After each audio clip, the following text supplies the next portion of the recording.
So today we are going to talk about going the extra mile when it comes to high cash value life insurance policies. Now, what I mean when I say going the extra mile, there is something I'll say frequently to just about everyone I work with, which has to do with building awareness. How do I make the individual that I'm working with aware of the things that I know to make sure that they're set up really in the best possible position with their high cash value life insurance policy? Specifically, the word track I use is Mr. and Mrs. Client, if I'm you, or if we flip positions, what I would want to be aware of is, and then hit on the main points. So this is a case, and why you'll see why I refer to it as going the extra mile. This is a case with an existing policyholder. So it's a client of our company. I've been working with him for about 6 years now. I don't know where the time goes, just as I see these policies get older and older from the folks I'm working with. But he's about 60 years old, and the original plan he set up, things have adjusted a little bit. I asked some questions where we looked at two options during a review meeting, but then just from the call, and he asked for some follow-up steps. He said, hey, can I see those illustrations? I said, yes, absolutely, I can send them to you. And as I'm putting it together, what crosses my mind is, okay, I can send these to him. It's exactly what he asked for. Nothing wrong with doing it. But just from the conversation, the points that were raised, some of the comments he made, hey, I'd like to keep the death benefit at a certain number for a certain period of time. I'm just thinking through it and thinking, okay, if I'm him, I can look at these two options, but I would want to see a couple additional options just to know as the years pass, here are some moves I can make with my policy to ensure that everything is truly set up for maximum cash value, and in his particular case, the death benefit as well. So providing all of the options, but still keeping it simple. That can be an art in itself. It's not always simple. It takes time. You've got to refine that skill, in my opinion. Something we role play here at the company, really in almost all of our departments, everyone who's regularly speaking with clients and prospects. So building awareness, prevent the I didn't know that situation. Have you ever felt like that? You purchase a product or a service, everything is going great with the sales professional, and then afterwards you find out that something didn't come with the product. It's a feature that you thought was part of the package that you purchased and spent a lot of money on. Oh, but that's extra. Or here's a benefit, or here's something in the contract language that you weren't aware of. Oh, I didn't know that. This can take something that we really, really like and make us feel like, it's not that great, or I wish I would have known that beforehand. I would have done things a little bit differently. The thing is, when it comes to really any financial vehicle, not any, but most financial vehicles, particularly high cash value life insurance, this can happen in the beginning, can also happen as the years pass. So we want to make sure we're always providing awareness. This is why we have review meetings every 6 months. At this point in time, I don't meet with this individual every 6 months. It's closer to about 12 months because he understands it. But just from this call, it's like, okay, I want to provide some additional information. So when him and I first connected, he was 60 years old. Today, he's 66. We're going to pull up the in-force illustrations in this video, actually. But he was interested in a high cash value life insurance policy. Initially, he only wanted to pay in, or I shouldn't say only, the dollar amount he wanted to add was $15,000 per year. Why I say he only wanted to pay in $15,000 is not because that's a small amount of money. I don't want it to come off that way. The reason why is he did build in room to add more funds down the road. So he can do that. We're going to model that as well. But he was interested in the cash value. However, a lot of people we work with will often express or outright state, I'm not interested in the death benefit right now. They have a need for it long term, but they say, I don't care about it. They outright express it. In this case, and a handful of people we work with, the death benefit is important. When him and I first connected, he had a specific goal of attaining $400,000 minimum with this life insurance policy and wanted it to last for at least 10 years. So how we did this, we blended the policy with a whole life death benefit, also a term rider, and you're going to see exactly what that looks like with different options as we progress through this video. But my point is here, he did want a certain death benefit. That was more important to him than just the cash value. He's like, sure, yeah, I'm interested in the cash value. I want to see more money than what I pay into the product. And he's borrowed against it. He's used it for some home improvements, some projects around the house and such. But that death benefit's important to him. Now, 6 years later, during our review call, which was last week, I believe, it may have been 2 weeks ago, what I asked during that call is, hey, when we set up the policy, the plan was to pay into it for 10 years, specifically $15,000 per year for 10 years. That was his plan. I asked, do you still want to pay into it for 10 years through age 70? Because that was his original plan. He's paid into it for 6 years, 4 to go. And his answer was, yeah, I could, but I don't really know. So things have changed a little bit. He might want to stop early. He's uncertain at this point. So I want to make sure I prepare that model for him. Another thing here is what I did mention is, we can stop the funding anytime after the 7th year. And this will actually improve the cash value growth.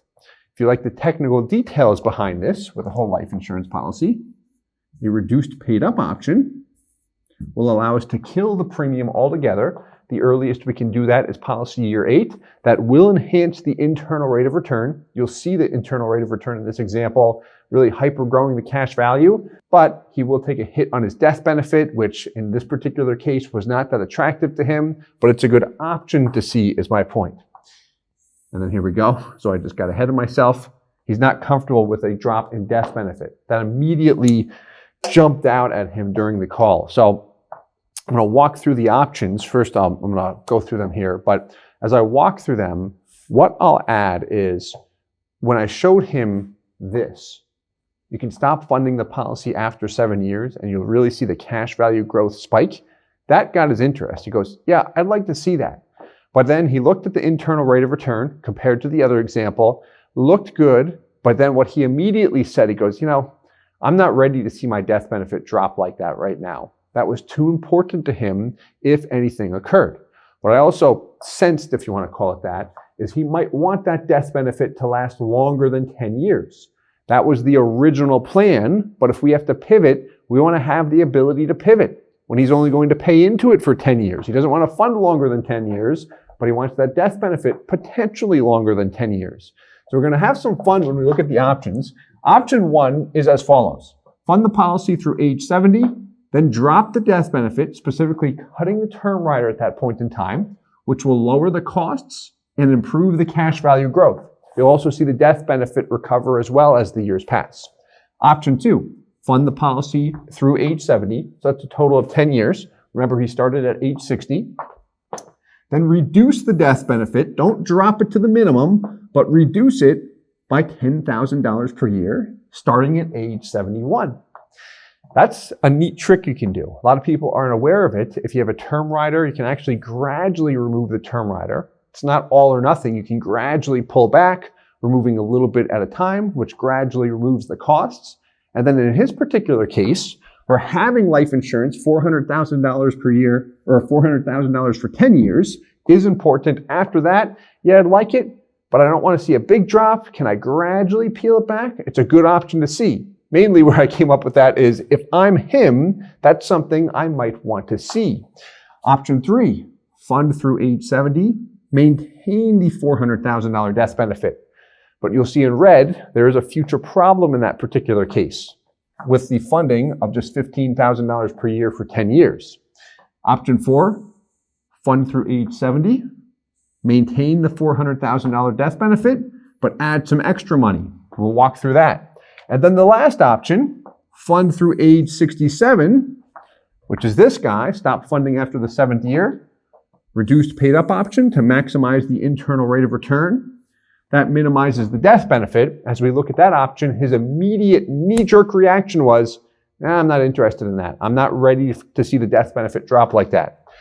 So what we will review here is the cash value, the internal rate of return on cash value, and then also the death benefit, because at least for the time being, that's the most important thing to him. When we first met 6 years ago, the long-term cash value was very, very important to him. But now, just as he's still focused on the first 10 years of the policy, the death benefit is his point of interest, but he still wants strong cash value. So let's have some fun and look at the numbers. All right. Let's pull this up. So we've got all the in-force illustrations as well, but I just peeled it all from the illustrations and plopped it onto Excel. We'll begin with options 1 and 2. So option 1, you can rewind the video if you want to see that. You can also just look up here, fund through age 70, reduce the death benefit at age 71. What I will add, I didn't add this initially, is he has a loan outstanding right now, but he is paying that off. What we did for the sake of simplicity is just model the payoff in full, because it is a non-direct recognition policy. So if you paid it off today, 10 years from now, you'll see similar values all the way through. But here, he's in policy year 6. There's the loan balance. No premium or PUA payment. That's the blue column here, because he's already made the payment for this year of $15,000. $15,000 per year through age 70. What is certain is after age 70, he's done. He does not want to have to pay anything else into the policy. That is his plan, has been the plan from day one. So after age 70, here's what we did here. First, measuring the return. So we've got the loan payoff in year 7 in this example. There's my cash value. There's my death benefit. The full in-force illustration will show the whole life death benefit and the 1-year term rider as well. But then here's my annual internal rate of return.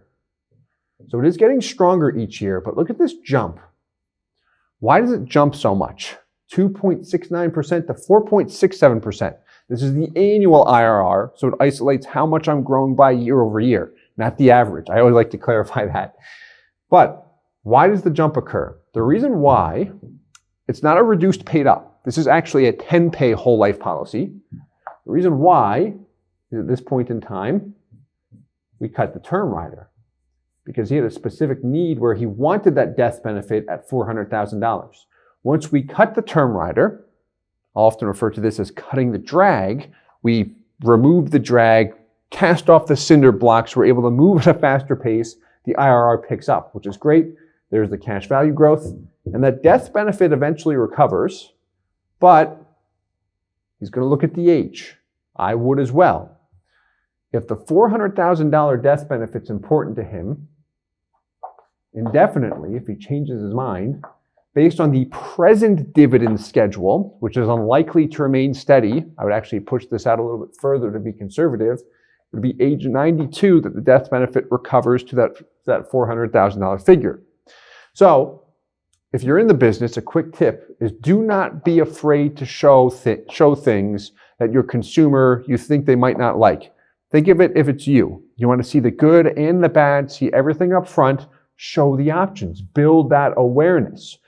Where the problem often lies in the industry, and I'll get back on track in a second here, the problem that often pops up is an agent may only show one thing. I used to do this all the time. Show one thing that I think the client wants to see or paints the best possible picture for the policy. And then they start asking questions, or maybe a competitor who's anti-whole life says, ask the agent about this, or let's get in-force illustrations on this to expose a particular weakness of the product.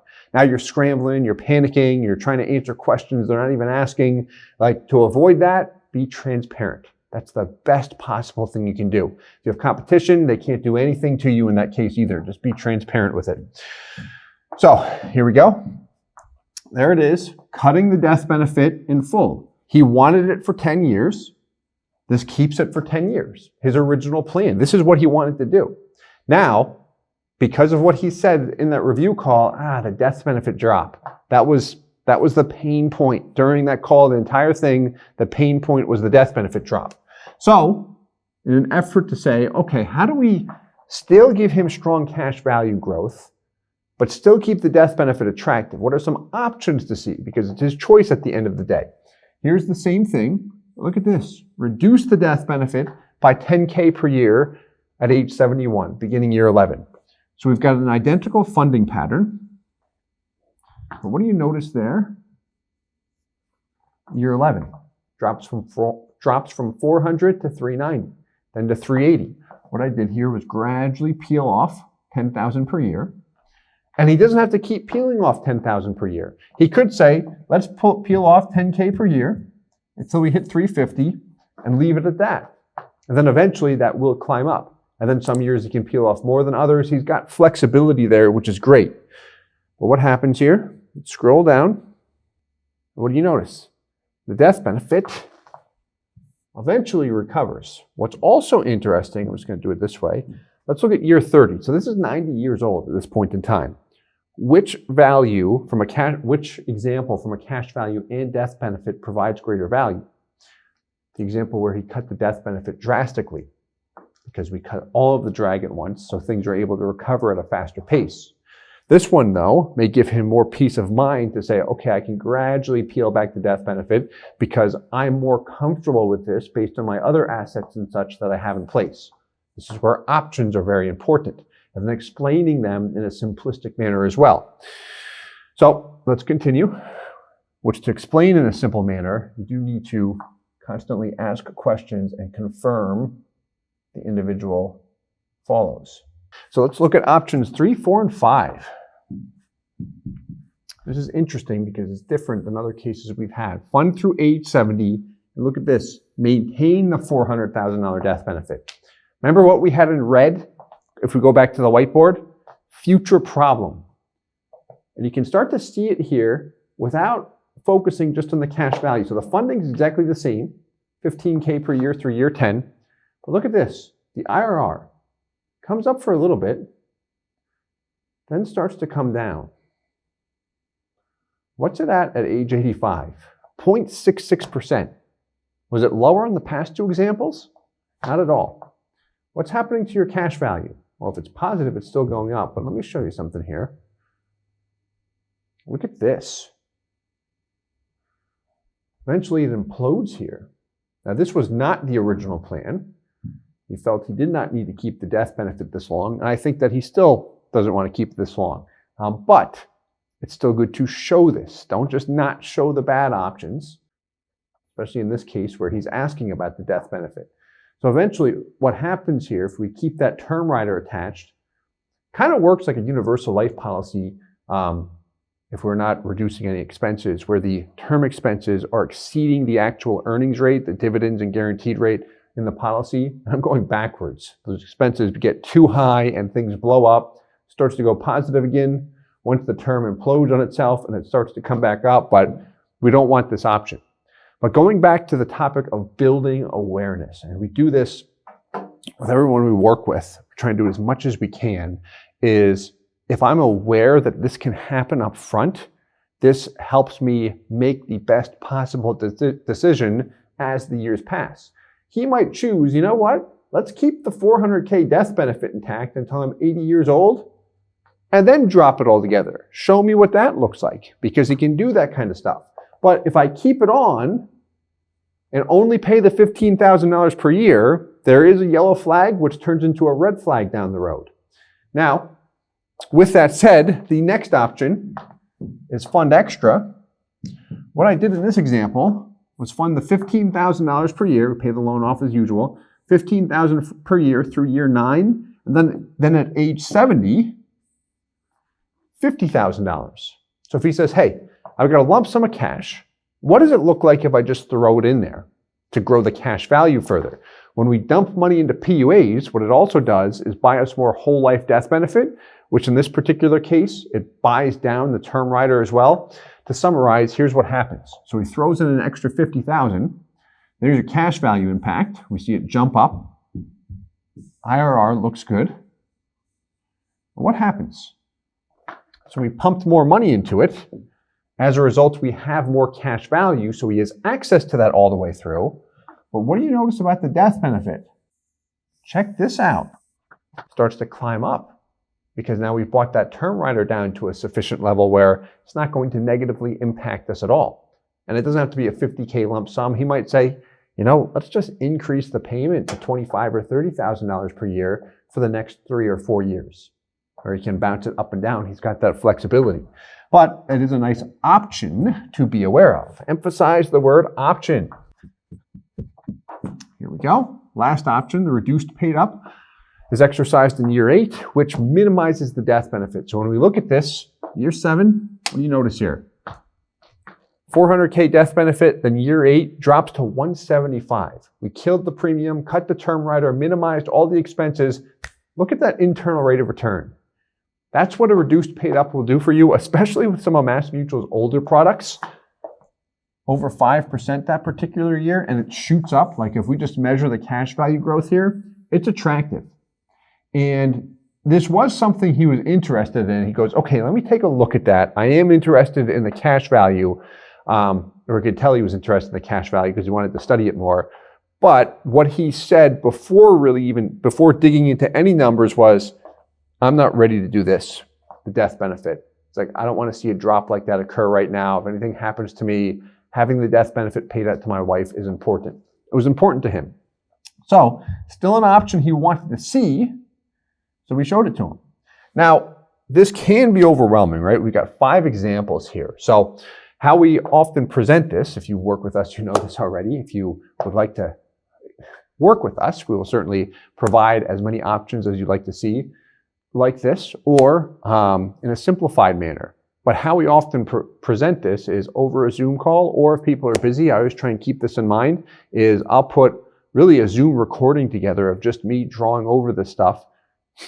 When I say this stuff, the Excel spreadsheet, the detailed illustrations, all the items we would cover during a Zoom call, provided to the individual, and now they can review it at their leisure, their own pace. They come back with questions and just try to make everything as convenient as possible for the individual. That is always our focus for everyone we work with, transparency and convenience. So I hope you enjoyed this one. I had a ton of fun with it. If you did enjoy it, please hit the like button, subscribe for more, and as always, I hope this helps. Thanks so much. Hey guys, Steve Parisi here. If you enjoyed the content you just saw, please subscribe, like, and hit the notification bell for future videos. If you'd like more information or to see some custom policies for yourself, feel free to call or email our offices at the contact information below.